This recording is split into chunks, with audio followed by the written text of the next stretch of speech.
So the fear of the danda of human rights from the West, human rights,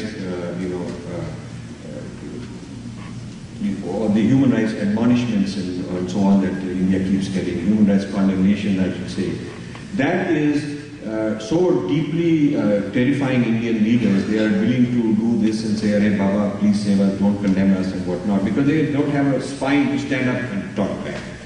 The China situation is very different. The US every year has also a human rights report condemning China, human rights. But within 2 weeks, China has its own human rights report condemning the United States. Every time.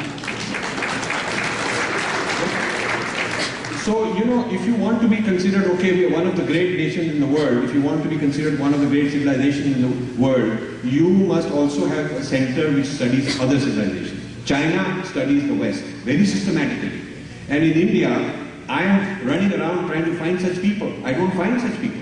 I don't find them among the gurus, I don't find them among the politicians, I certainly don't find them in the Indian Academy, I don't find there are think tanks who are from the Indian civilization point of view studying other civilizations. It is a very rare, random person who's doing it in a very minimum way.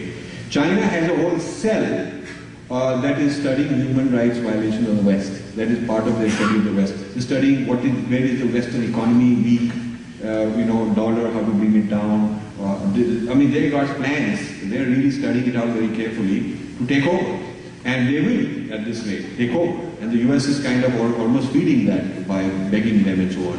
But as far as human rights are concerned, China has said, hell no, who the heck are you to tell us about our human rights problem? We're not going to apologize to you, we just totally reject. We throw your report in the trash. For the last 15 years, China does not apologize for human rights when the US condemnation report comes out. Instead, it gives the US a report saying, shame on you, you got very bad human rights. This is what it is. So this takes a certain audacity. And to claim this audacity, you must know who you are. Before you can take on an opponent on your own terms, you must know what is the ground I'm standing on. And that is where we are weak, because our leaders are not